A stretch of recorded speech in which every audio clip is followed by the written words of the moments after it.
Hello, everyone. I hope you are well. Good evening.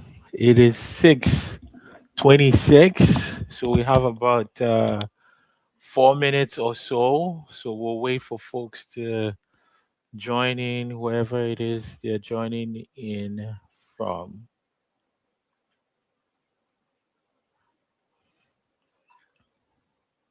Welcome, everyone. If you signed up, I sent you the slides, so you should have the slides and you can follow along with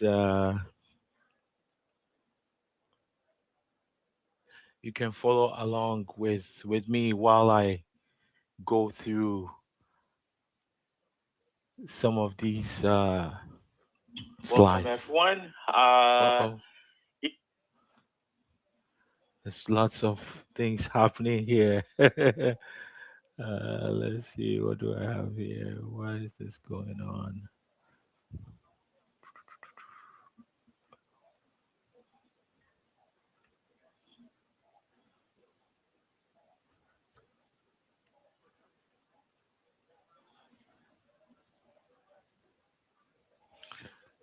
Okay, I see people are hopping on wherever whatever platform they are hopping on from. So there are folks that are on YouTube. That's okay. There are folks that are on LinkedIn. That's okay. There's folks on Facebook. That's okay too.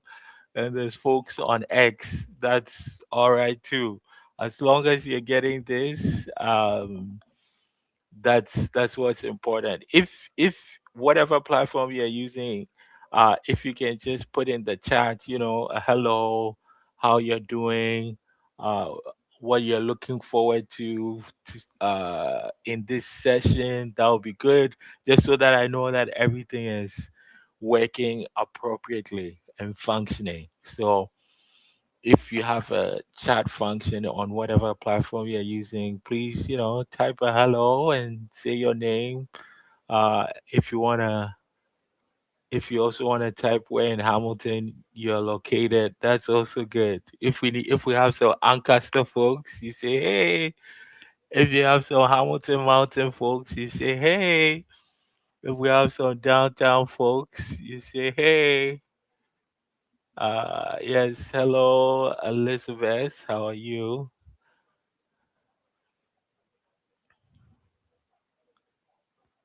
If we have some Stony Creek folks, uh, you can say hello. And if we have Bimbrook, you can say hello. We got Water Down. Last week we had some folks from Flamborough, so it's great to see everyone from all sections. Hey, we got some folks from the West Mountain. Yeah, yeah, I like that. Ancaster. All right. We got some Ancaster folks in here. Lower East Mountain. All right. That's good. Kirkendall. So Kirkendall. So I hope you were here last week. We talked a little bit about the Kirkendall neighborhood. And then we obviously downtown. We got some downtown folks. That's good. That's good. That's good. Keep on keep on sharing while we wait for folks, because I know it takes time. Some folks are probably looking for the email. Some folks are trying to figure out, are they on YouTube, are they on Facebook, are they on LinkedIn. So just keep sharing where from the city you're located. Yes, is it Gage Park? Yes, Delta West. I like Delta. Yeah, I love Delta. There's so much history uh around the Delta. We got some Westdale. Yeah, Westdale. I'm always at Westdale because I gotta get to Mac. So there you go. Okay. Got the East End. Nice, nice, nice. That's good. I think there's some folks that are still typing. So yeah, keep it up. We'll give it like another minute or so, and then I'm gonna start. Again, thank you to everyone that has tuned in. Dundas, West Flambeau, we like that. Yes. Um. Yes. Kirkendall neighbor. We talked about Durant too as well. We talked about Beck Holder last week as well. Yes, we got some Stony Creek. Okay, that's nice. That's nice. That's good. I like it.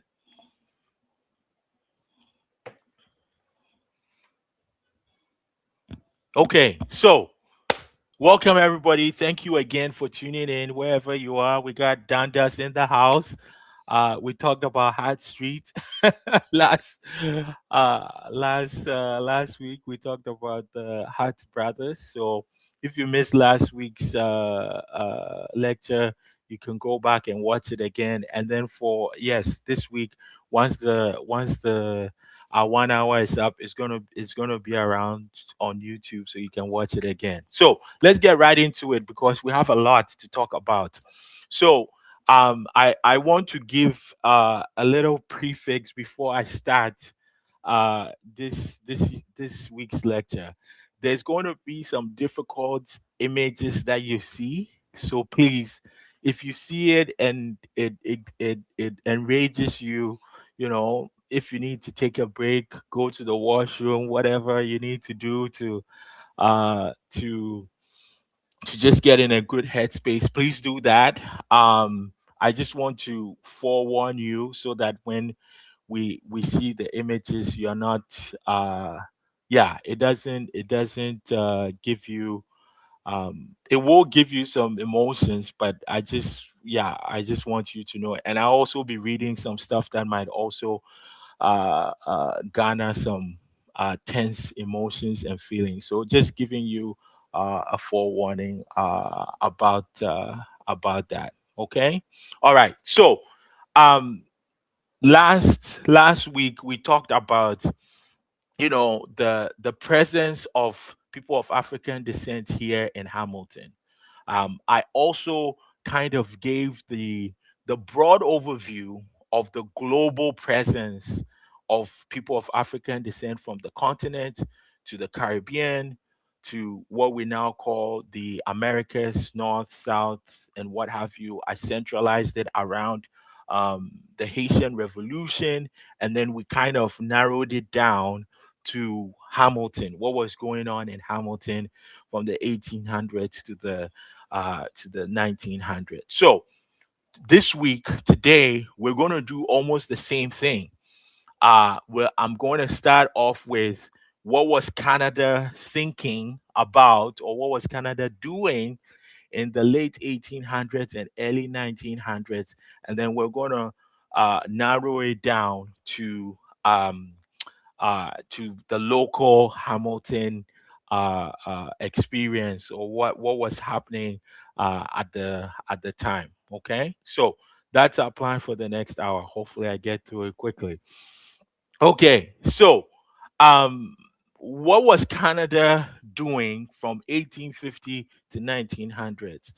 I think most of you would realize or know that at that time, the 1870 to the 1900s Confederation, and what the country would look like, who would be in the country. Those were some of the things that were happening.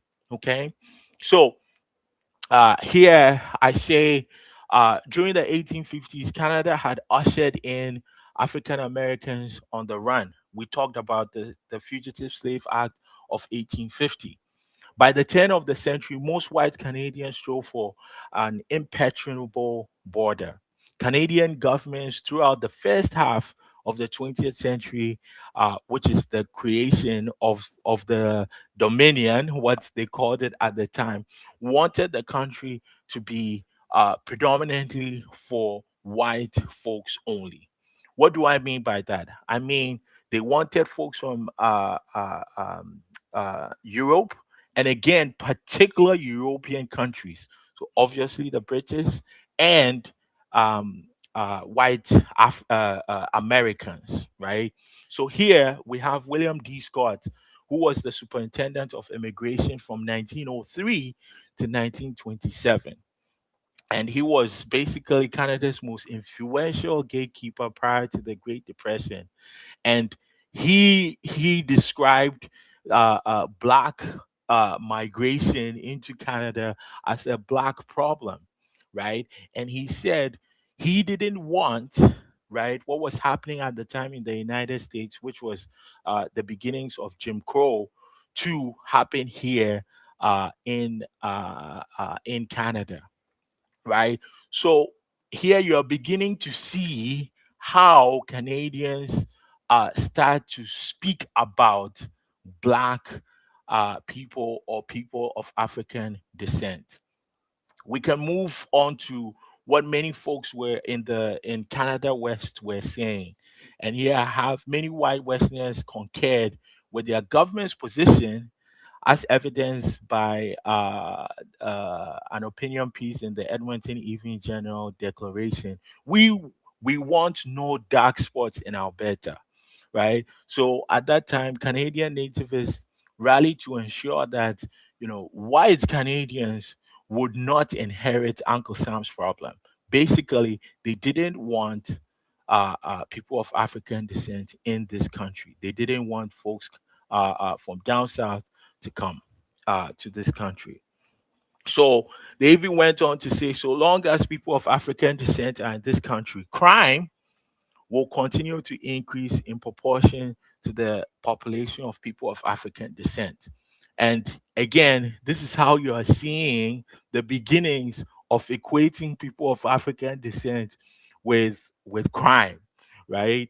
And this is a story that is in Canadian history.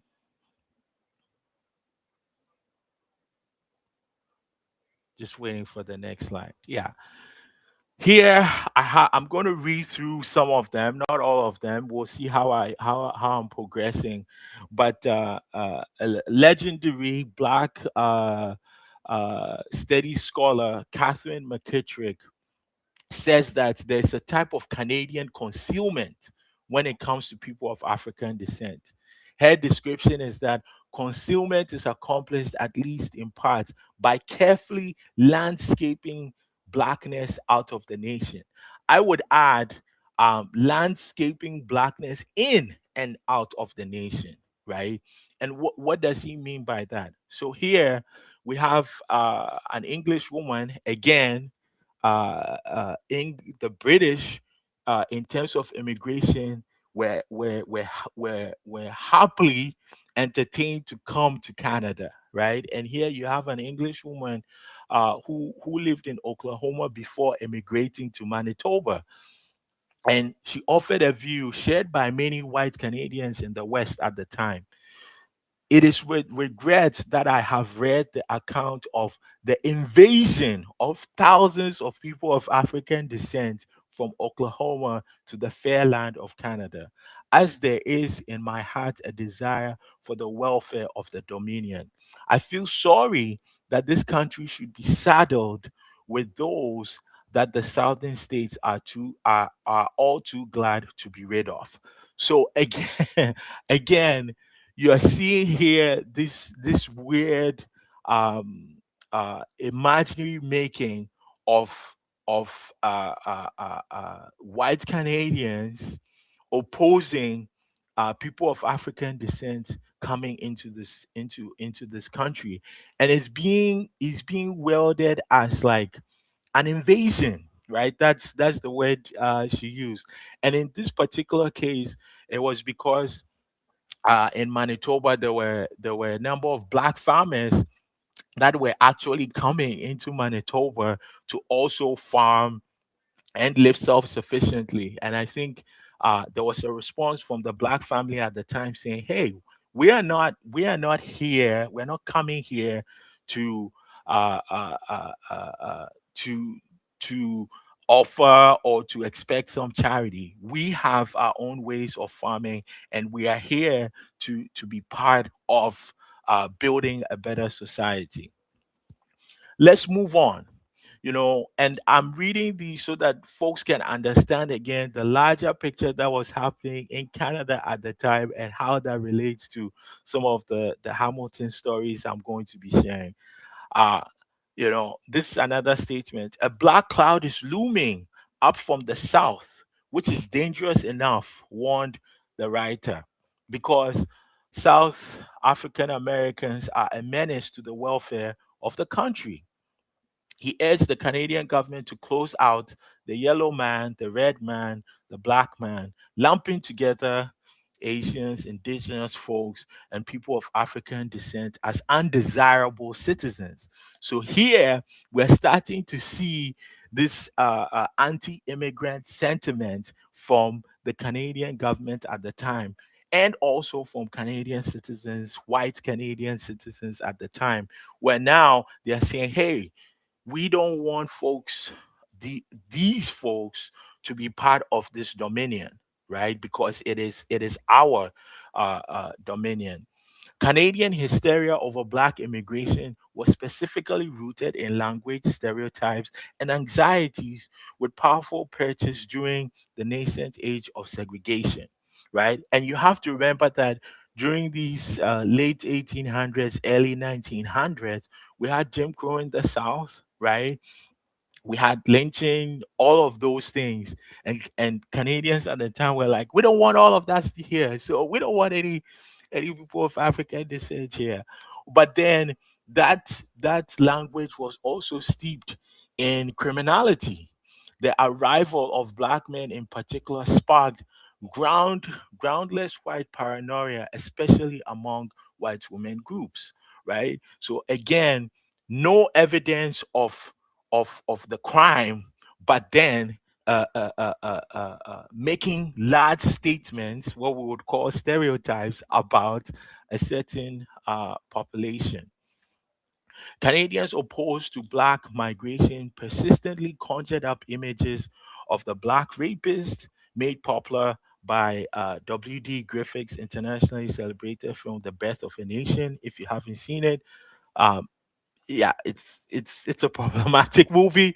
Nonetheless, when making the case for blocking passage of people of African descent into Canada, even the prime minister at the time in the early 1900s, Wilfrid Laurier's administration reasoned that black migrants should be barred from the Dominion because people of African descent were deemed unsuitable to the climate and requirements of Canada. I don't know what that I don't know what that means, but we'll find out. Unable to stop determined black migrants, by the spring of 1911, the Minister of Immigration at the time, Frank Olivier, finally admitted that Canada has people of African descent problem, and it's a difficult one. I don't even know what's that what that problem is, or what that means. So here you can see that Canadians justified their own race-based exclusion policies in federal law, employment practices, social services, by narrowly discussing people of African descent as an alien problem. We are already seeing that from some of these statements. And some might be like, "Hey, Kojo Dante, you're going too far with this." Well, let's look at some of the historical archives. So uh these the pictures that we have here on your left, that is the 1910 Immigration Act. And at that time, right, uh uh, uh there were stipulations of who was allowed to come to this country based on some of these descriptions that we have here. I have pictures here where you had this drawings of people and a percentage of how likely they are to commit crime, right? So again, in the 1910 Immigration Act, it says that if somebody has committed a crime, then they are not allowed to come into this country. On surface level, everybody might be like, yeah, if somebody has committed a crime, they shouldn't come here. But what was happening is that if you've already classified a group of people as being as criminals, or as potentiality of them being engaged in crime, now you can say, hey, we don't want those individuals there, because there's a probability that they might commit crime, right? So again, this is how you're seeing how people are talking about, race, immigration right here in Canada. And I'd like to also point out that I don't know if many of you know about the Chinese head tax at the time. That's why, again, there was a huge anti-immigrant sentiment at the time, where folks in this country did not want people of Chinese ancestry to come into this country, even though they were working on the railroads that were going to connect West Canada to East Canada. So again, you are seeing here that, there's a concerted effort of saying we don't want folks to come into this country, but at the same time, those same folks are being asked to do certain types of jobs, and I will expand on that. I want to also add this picture in the or speak to this picture on the right top corner, where it says, Canada West, Canada, the new homeland. And this picture is widely used by indigenous scholars to also present the fact that, the creation of Canada as a country also relied on moving indigenous folks into reserves to allow for the expansion of the dominion, right? And in the expansion of the dominion too, you're seeing that the immigration policy is based on where people are from, and the color of their skin.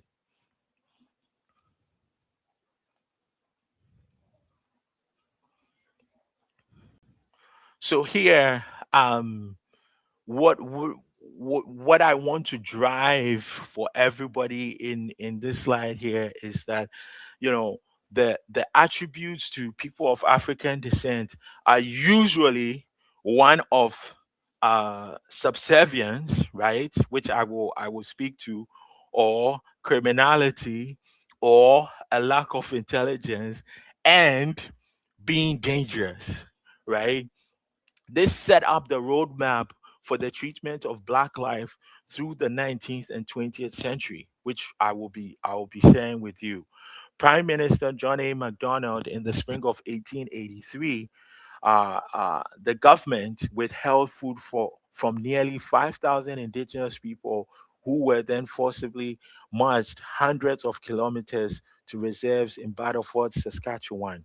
This violent clearing of the land largely vacated it for white settlement and enabled the construction of railroads, right? So, this is what I'm saying, right? You have a government that says, indigenous folks need to move.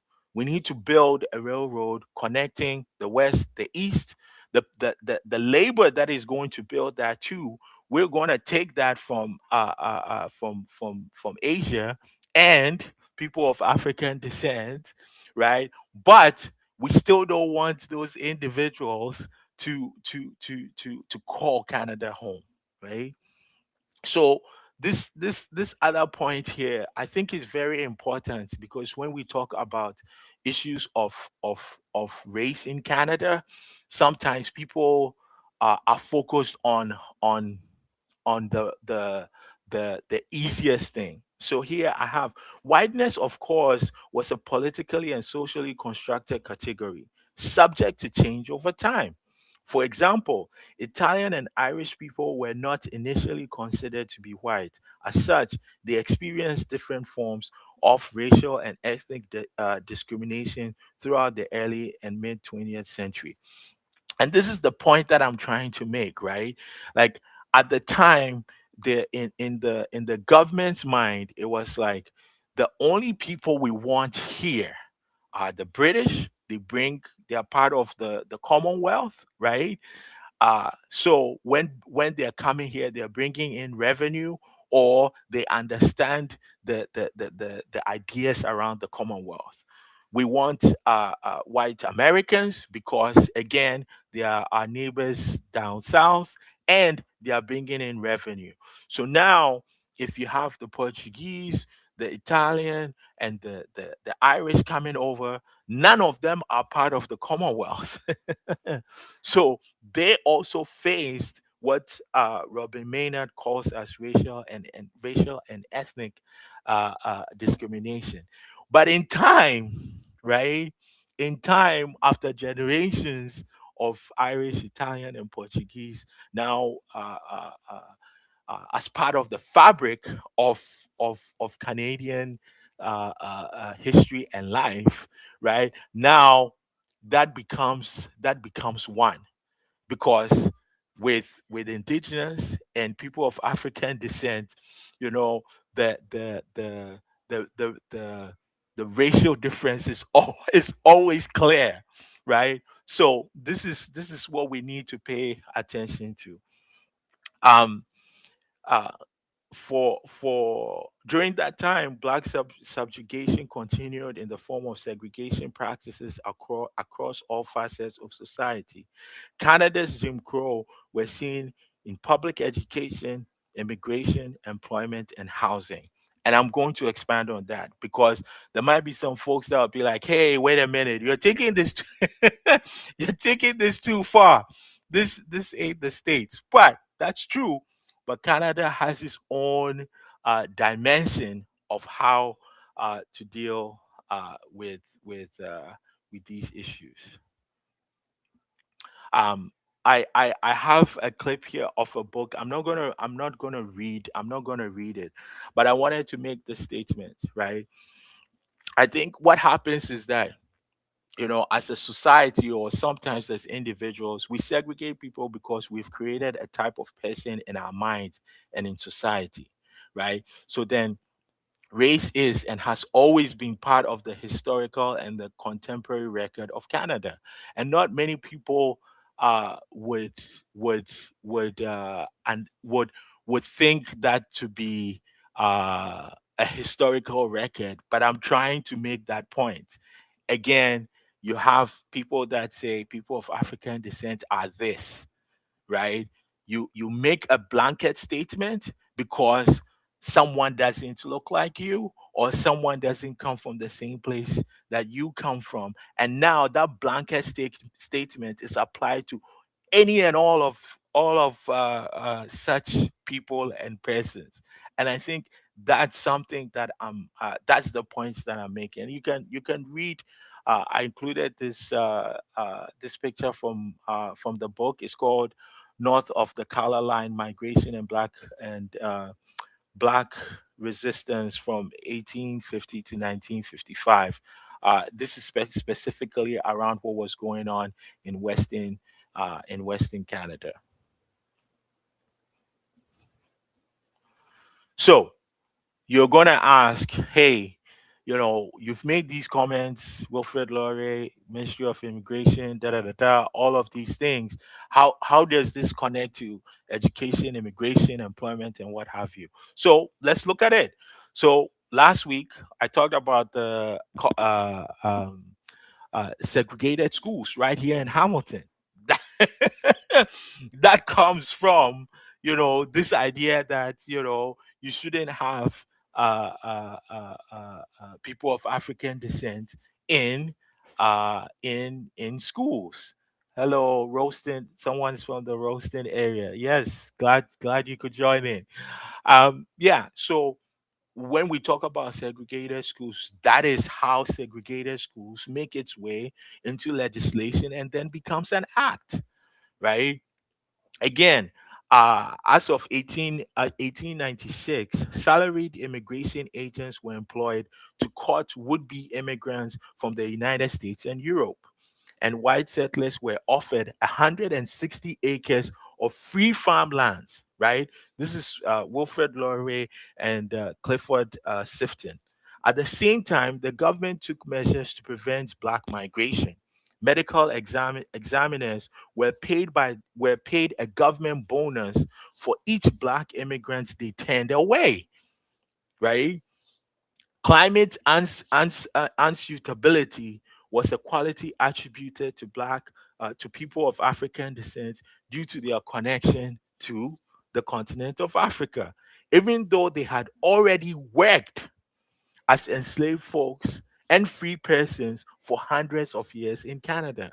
Section 38 of the 1910 Immigration Act, you know, says Chinese, Japanese, and Indian migrants were also restricted or banned based on some of these white supremacist ideas. And when I say white supremacist, I'm speaking to this idea that you know somebody at an immigration office can just say that all people of African descent are unsuitable to live here, or all people from Japan and Chinese are coming here with contagion, which is what has the historical record is clear about.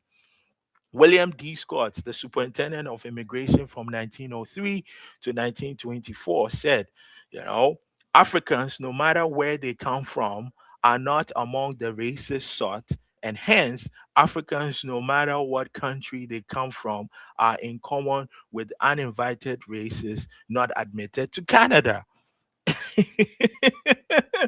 That informs immigration law.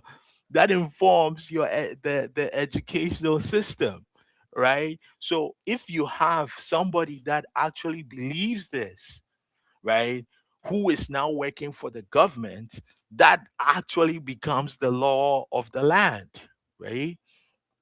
So education, immigration, though that's how we're seeing the impact.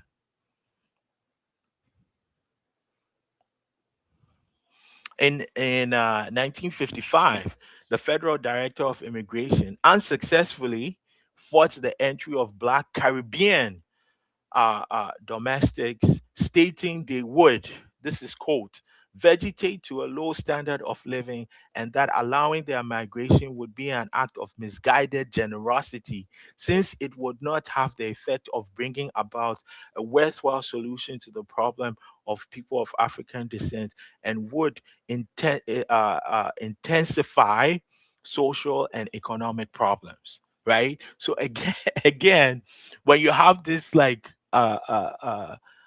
imaginary making of people, and you are also casting the descriptions of like not being intelligent, being criminals, not bringing in any contributions, then it informs your immigration policy. Housing, let's look at it.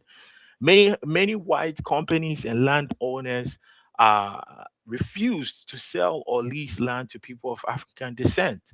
In 1959, Toronto landlords were surveyed, and they stated they would not be comfortable renting to people of African descent. That's not me saying it, that's people at the time. Public spaces, I will be talking about that. Canadian hotels, concert halls, restaurants, public swimming pools, and hospitals often refuse to serve black patrons, frequently posting white only signs. Like this is not Alabama. This is Canada, right? And speaking of white only signs, yeah, I even have experience with that too. So again, like this is why it's important for us to like really understand when we're talking about Canadian history, and obviously this month's Black history. Let's look at labor. Black laborers were subjected to odious working conditions and low paying jobs. Sleeping car porters were black men who signed shoes, took care of white passengers and children, white passengers' children, and answered to passengers' whims. They were often called George. All of them were called George or boy, right? Why do I bring this up when I'm speaking about labor? So here you had a government willing to build a train railroad from west to east, right? They are like, yes, we need to build this. And yet they're saying we don't want people of African descent in this country. But wait a minute, we'll hire them as sleeping car porters. Hence the servitude, the criminality, the danger, right? So this is how all of this now becomes practice.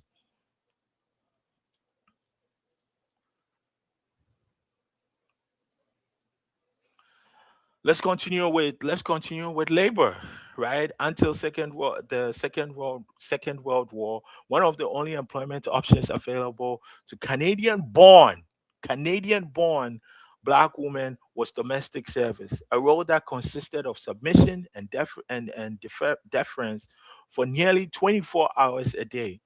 In 1941, 80% of black adult females in Montreal were employed as domestic servants, facing isolation in hostile white households, working 16-hour workdays with no time off, and sometimes being paid clothing in lieu of wages. Policing, you know, here last week we talked about the Fugitive Slave Act of 1850, right? So people are running away from slaveholders, people that are mistreating them, right? They're running away from that mistreatment. And what does American physician Samuel A. Cartwright say? He says, seeking freedom indeed is one of the worst crimes publicly associated with blackness. It is called drapetomania, a pseudo medical diagnosis proposed in 1951 by Samuel Cartwright, which claimed that enslaved people running away from bondage was a mental illness. I want you to think about, about that for a second.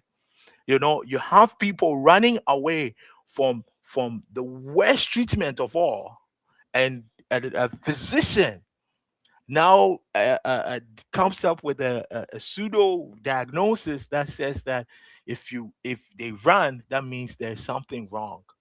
And yet you have a fugitive slave act that says if you see anyone that is running away, you have to report them to the authorities, right? Fugitive slave advertisements are important in the genealogy of policing black life in Canada. The practice of publicly associating black life and black independence with crime and danger has an enduring legacy that continues to impact black mobility, right? In Edmonton, there was a resolution passed completely banning black people from the city. Calgary and Winnipeg followed suit in 1910 and 1911 due to the widespread of unsubstantiated fear of black crime. So, I mean, my coping is I laugh, but this is serious. This is serious when we're talking about history.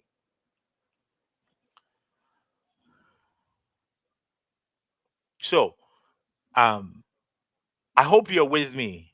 I know I hope you're with me. So let's this is where we went here and now we're localizing, right? We're localizing the issue.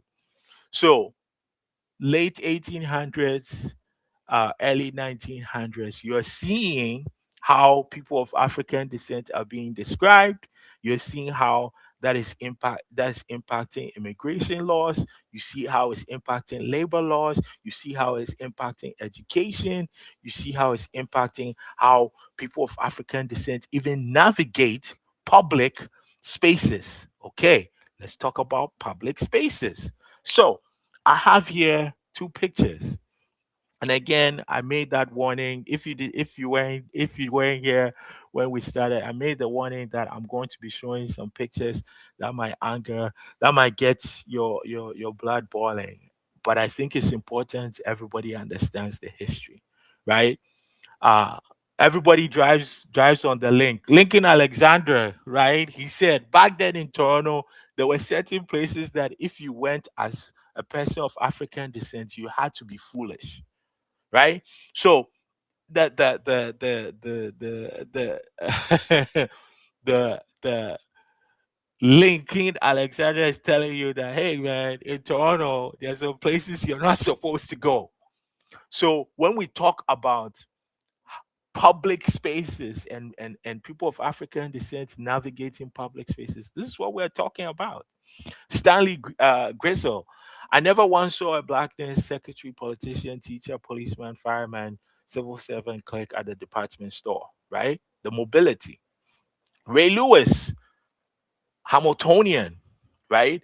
I could not allow myself to be seen with a white girl, or else I would run the risk of being beaten up by an angry mob. Ray Lewis, right? Supper clubs in Hamilton, Burlington, and surrounding towns barred black patrons from dancing in their ballrooms. At the Brant Inn in Burlington, American jazz musicians like Louis Armstrong, and Count Basie could play for white audiences, but were not allowed to stay in the hotel. Like, right? Then I have here two pictures. Hamilton, right? James Street North, where we have Art Crawl, where we have Supercrawl. At one point, you had KKK members marching right there on their horses. There were women who were part of the KKK, and this is a picture from the front page of the Hamilton Herald, March 20th, 1925. 1925. I call it racial terror, right? You've come up with an imagined idea of people of African descent, so much so that you become so violent towards them, right? Uh the picture on the left is a Klansman named William Phillips. He was Hamilton chiropractor, served a jail sentence for his role in threatening an Oakville, Ontario couple, right? uh I'm going to tell you the story, but I just needed to let it sink in that there were KKK members right here in Hamilton. This is a businessman who is a chiropractor. I can bet you I ain't going to that chiropractor. And it also begs the question, and this is why I call this terror. Like, if you're to go to how comfortable would you feel going to a chiropractor when you know that they might be a KKK member, right? Okay, let's flip over to the right side. This is again a KKK member, Ernest Taylor, and he was a Methodist minister. I don't know what church that is, right? You definitely won't find me, you won't find me there. So I want you to think about this for a second. A businessman who is a chiropractor and a church minister are KKK members. So how are people supposed to navigate that? How are people of African descent supposed to navigate that? Now, let me tell you the story. So basically, what happened in this story? Here is a picture of them at the courthouse. How did they get to the courthouse? These KKK members heard of a story about a couple. And I have the picture of the woman that was in question here. Her name was Isabel Jones, and her partner was Ira Johnson. And for some reason, folks thought Ira Johnson was a person of African descent. So you had all the KKK members in Hamilton drive all the way to Oakville to separate them and say this is not acceptable. They didn't want interracial marriages. So they drove all the way from Hamilton to Oakville to disrupt everything. And people are like, I'm sure you're hearing this and you're like, man, that is bad. Wait till you hear this. So they get there, there's a whole ruckus in Oakville, and then the chief of police in Oakville is called to say, hey, this is happening. Come sort everything out. The chief of police shows up there, and the clan members are so happy that the chief is there. They take off their caps, and the chief knows them. He knows them. Not only does he know them, after they break up everything, the chief drives all the KKK members back to Hamilton. This is not a movie. It happened. It happened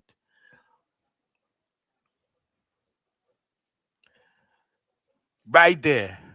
Newspaper right there, right? So when you look at the broader picture of how, you know, people of African descent are imagined in the in the Canadian atmosphere, and now the realities of people's responses to that in a city, this is what you get. This is exactly what you get.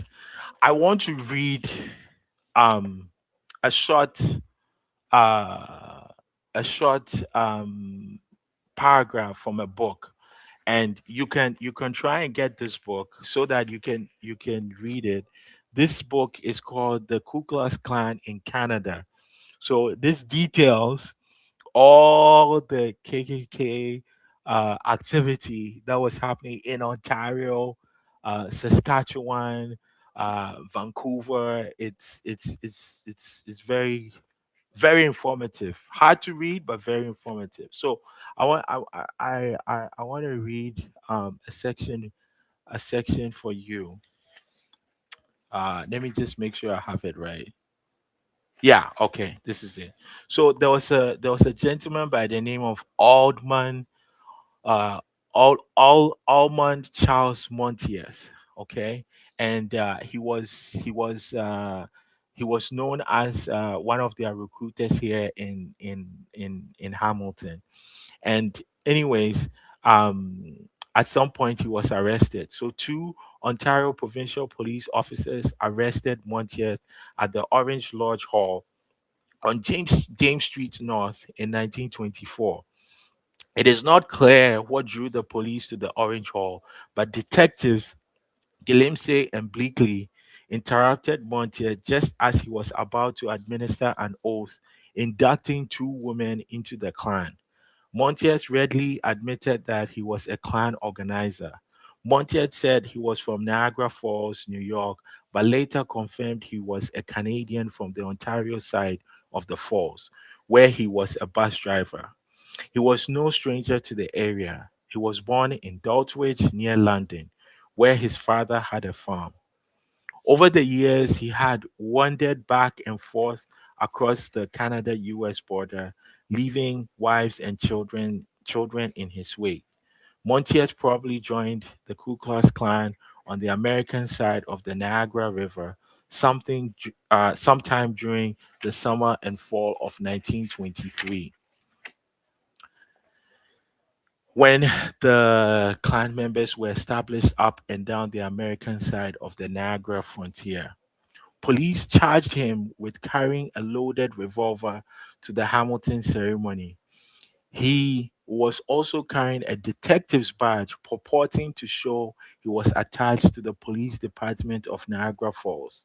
The chief of police in Niagara denied any link with Montieth, and Montieth lawyers claimed that he was a private detective and therefore had the right to carry a gun. The police court judge released him on $1,000 bail. The police scooped up a list with the names of 32 men and women who Montieth had signed up as KKK members. There was correspondence and 36 white robes and hoods. His records included an expense account with amounts totaling $200 for two burning crosses. The police refused to release the list of names carried by Montieth. They did admit to reporters, however, that some of the names were those of prominent citizens.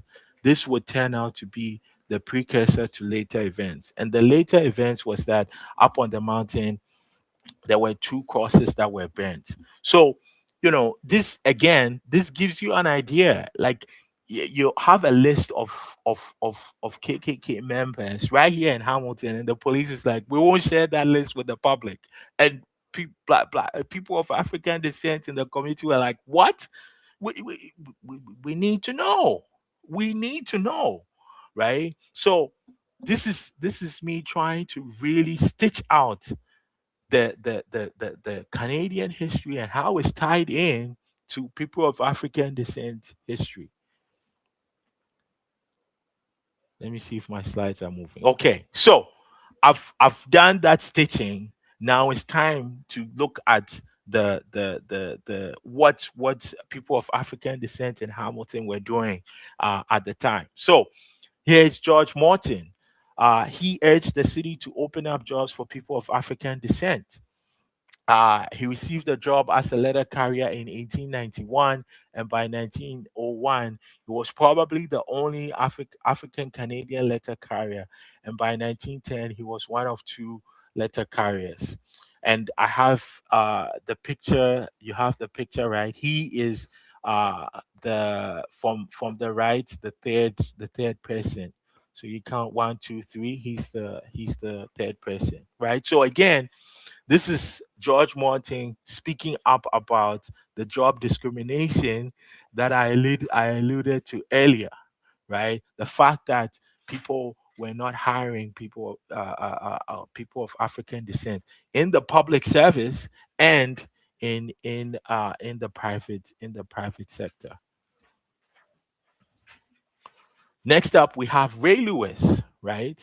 Born in Hamilton, October 8th, 1910. He's known for his 1932 Olympic bronze medal achievement in the 4 by 400-meter relay in Los Angeles. His father was Cornelius Lewis was a skilled builder. The racism of the day dictated that he worked as a dining car waiter on the Grand Trunk Railway, and later as a janitor at the Westinghouse and Canadian Porcelain companies. If for those of you that are familiar with the Westinghouse is off of Barton, Barton and Sanford, right? So that's where he was working, and then Lewis got a job as a porter. This is Ray Lewis. Got a job as a porter on the railway. Played a role in the formation of the Brotherhood of Sleeping Car Porters Union. So again, this is what I was talking about, labor. So all the sleeping car porters were black. They were paid minimum wage, and so eventually the porters organized as a union to address some of the worst conditions that they were facing on the job. Next up, we have Oliver Holland. Oliver Holland was the son of respected minister and sleeping car porter Reverend John C. Holland.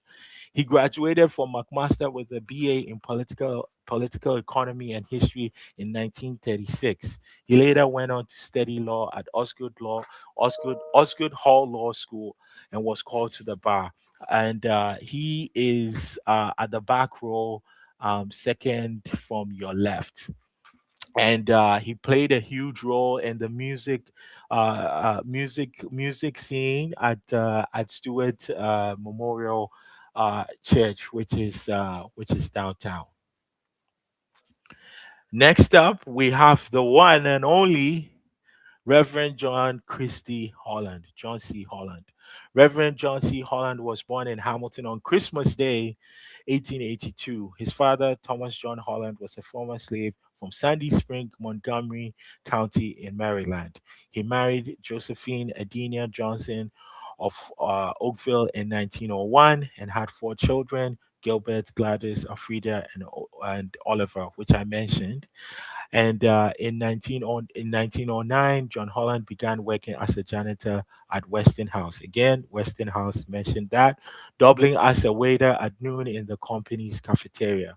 According to Wilma Morrison, respected community leader in Niagara Falls who grew up in Hamilton, John Holland took a number of black men to Stelco and other steel factories in the late 1939 and early 1940 and single-handedly got them work. Speaking again back to the labor and employment discrimination, Reverend John C. Holland was named Citizen of the Year in 1953. Speaking of John C. Holland, John C. Holland is we continue his legacy.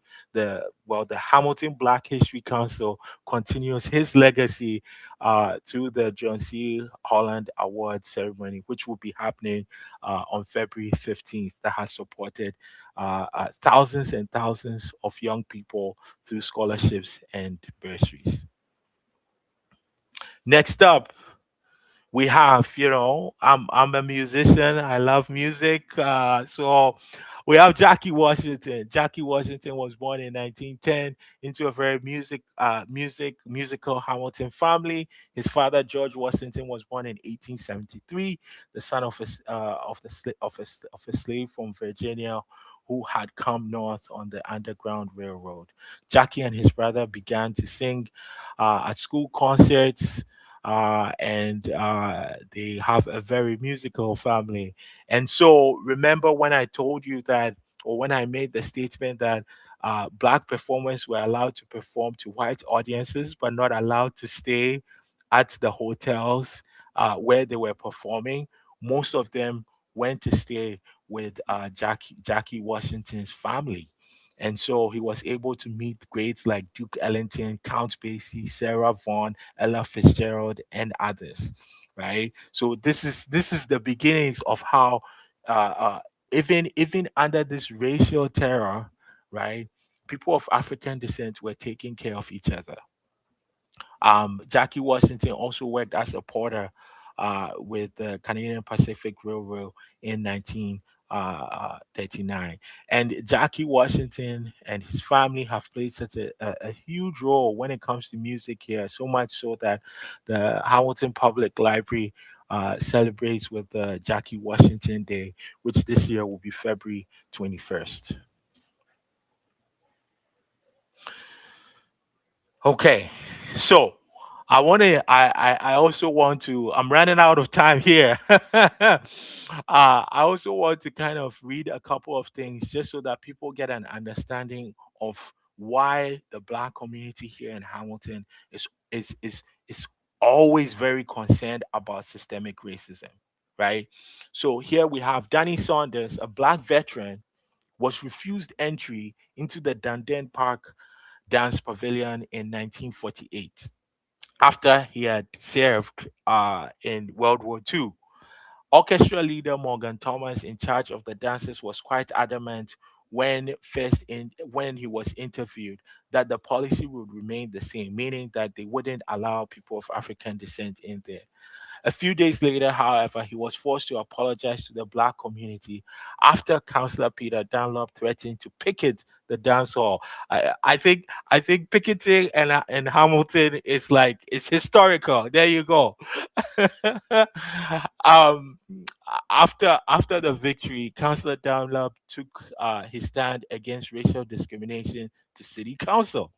He put forward a motion and he said, refusing admission on the grounds of race, color, or creed would be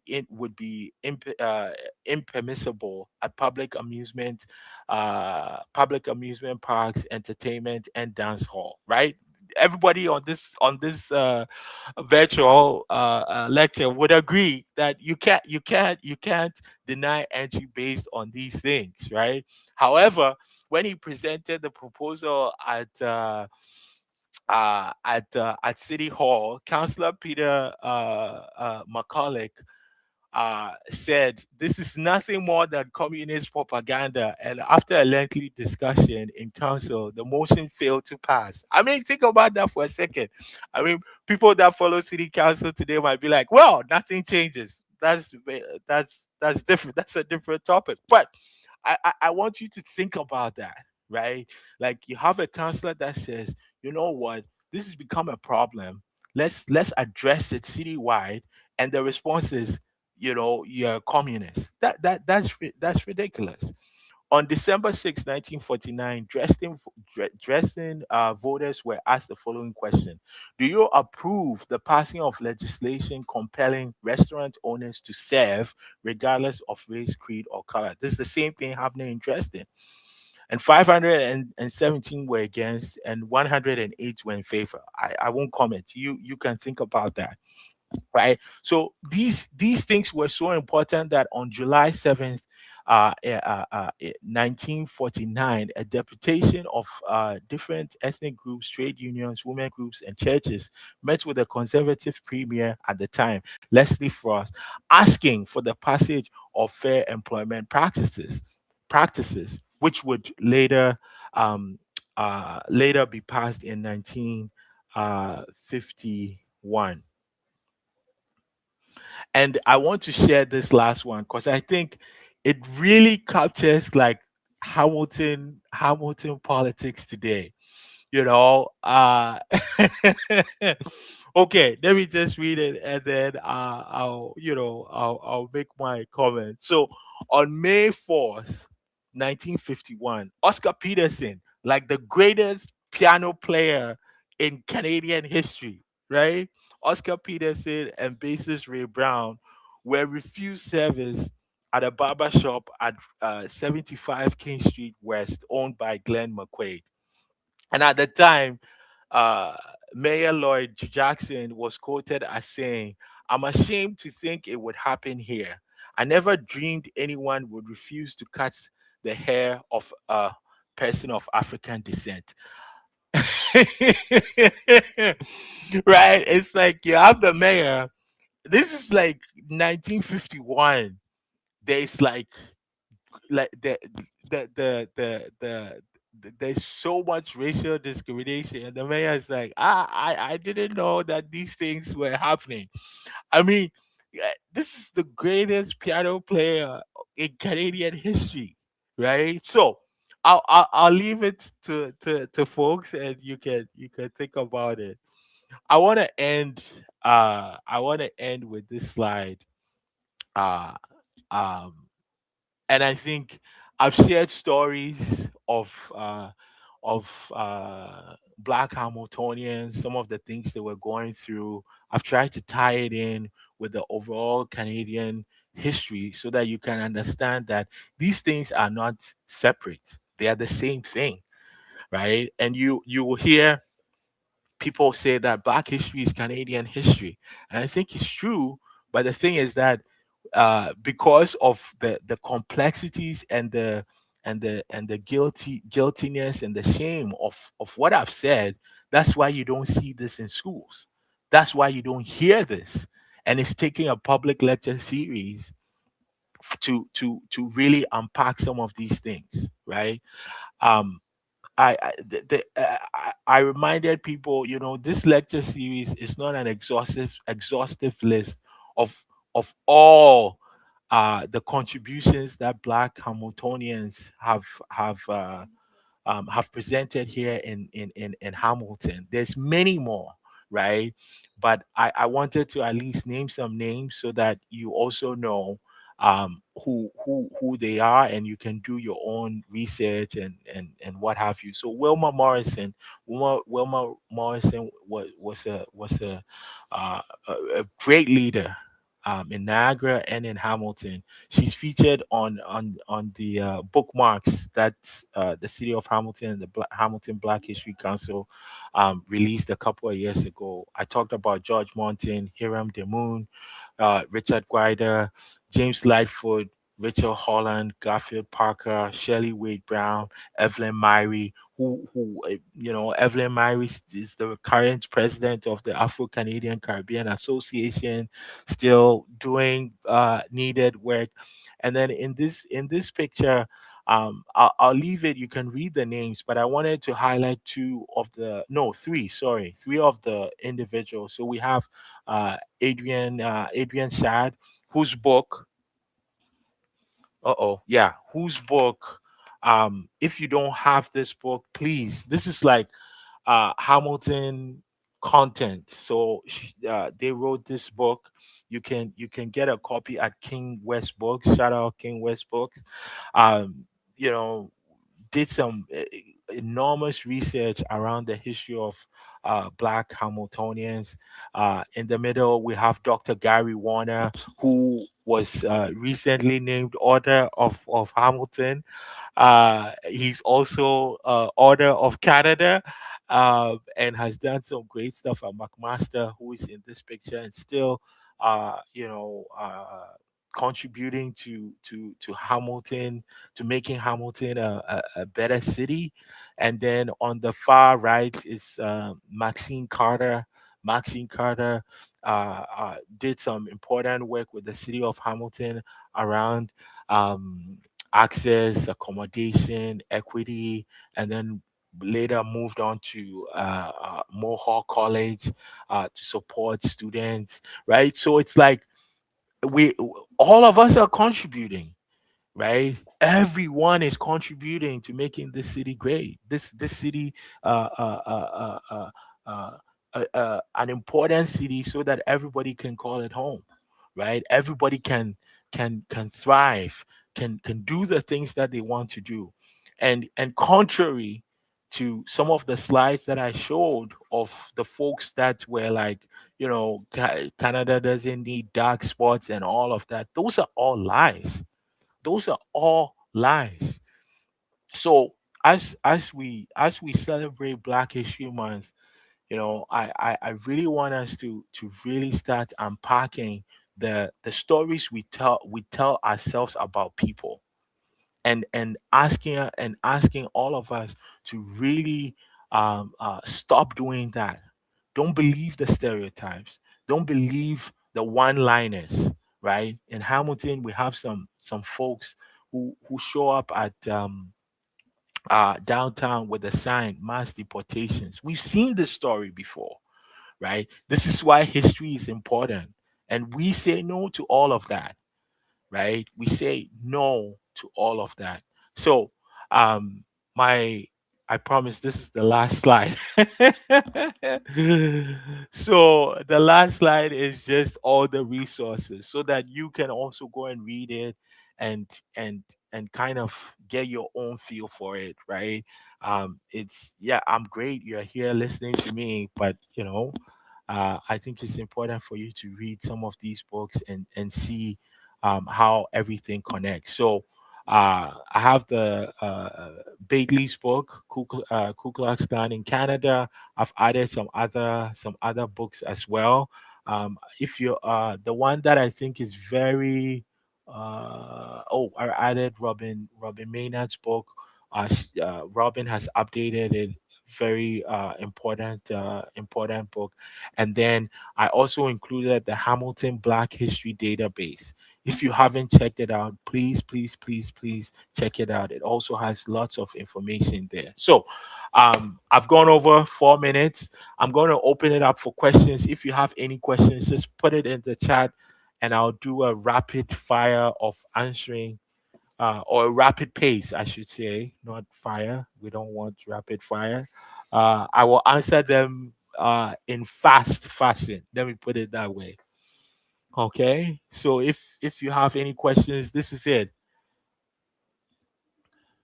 I'm giving you time to type, and then I will answer them before we say good night. And while you are typing, we have two more lecture series. We have one next week, and then the following week we have Dante Hillen, high school student, and then we have Mara Benjamin, who will be speaking to us about Griffin House. Griffin House is under renovations and will be up and running soon. So Mara's gonna come talk about Griffin House. And if you don't know about Griffin House, check the first lecture series. We talked about Admirals and Priscilla Griffin. and their contributions to farming and addressing segregation, educational segregation right here in Ancaster. The Ancaster folks that are here and here in Hamilton. Okay. Okay, no questions. Everybody just saying thank you. Okay. I'm going to give you 1 more minute for anyone that has questions. And then I'm going to say good night and I will see you all next week. So 1 more minute if you have any question. Oh yes, yes, Mount Hope. My apologies, Mount Hope. My apologies. My apologies. Mount Hope, Glenbrook here. Yes, yes, good. Oh, okay. I see. I see. Okay, let me just see what's going on here. The chat is moving pretty fast. Uh, yes, Mount Hope, Glenbrook here. Thanks so much. Yeah. You explained things, so I don't have a question. Thank you. Canada's first black postal worker was here in Canada. Can we see that as an indication that the city was a little bit ahead of the country? Yeah, I mean there was so much happening here in Hamilton, and like I said, um uh yeah, last week I talked about how there were a number of delegates that were sent to the convention at in Toronto to address the 1850 Fugitive Slave Act. So yeah, no, Hamilton has always played a crucial role in addressing injustices not only in Ontario but Canada wide. Okay, no questions. Just thank you. Okay, no problem. Thank you for another. Canada is not exceptional, and this one. So you stop it. Yeah, yeah. Oh, shout out to Amanda. Hey, oh, can I say something about Amanda? Uh, okay, I think did I have it here? Amanda is here. Look, I need to do this for Amanda. Hold on. Let me go back to the last case. This is the reason why this is important. So you see this picture? The gentleman from the second from the right standing next to Maxine is Amanda's grandfather, right? Am I right? Amanda?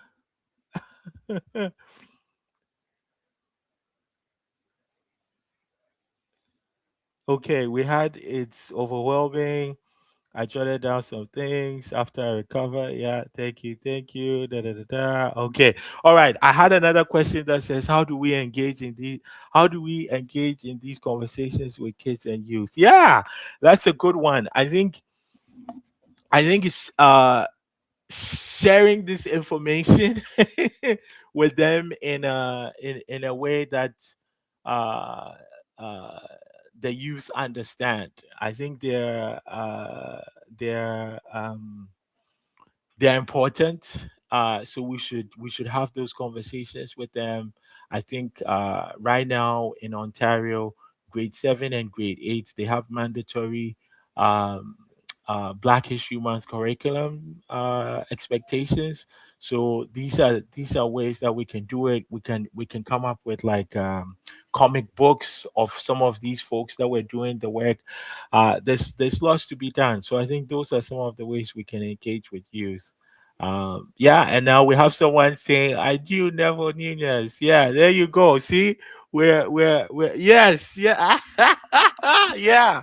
So Amanda is definitely related to Neville Nunez, and that's Neville in the picture. So again, this speaks to and shout outs to Amanda. Amanda is doing some um great work in Ontario, and addressing some of the current issues around hate, anti-black racism across Ontario. So, this is just a way of connecting that work from the past from to the present, and hopefully the young ones will keep it on. There are good lots of library engaging. Okay, yeah, Tanya has commented. There are lots of good resources online. and at the library for engaging youth of all ages. Yes, so check out, yeah, check out the library. The library does some good work. So yes, thank you all for tuning in. We will see you next week, same time. I'll try to get the slides and all the information to you. Those of you that are watching on YouTube, you can just show up at the I have to create a new link every time. So I'll send you the YouTube link, but if you just subscribe to my to my page, I don't want to do that. I sound like a podcast person now. It will just pop up for you. But if you're on Facebook, don't worry, I'll create the thing and it will happen. If you're on LinkedIn, it will just pop up. So um uh it will pop up. So see you all next week Thursday, and thank you again for tuning in, and we'll see you soon. Have a great night. Bye bye.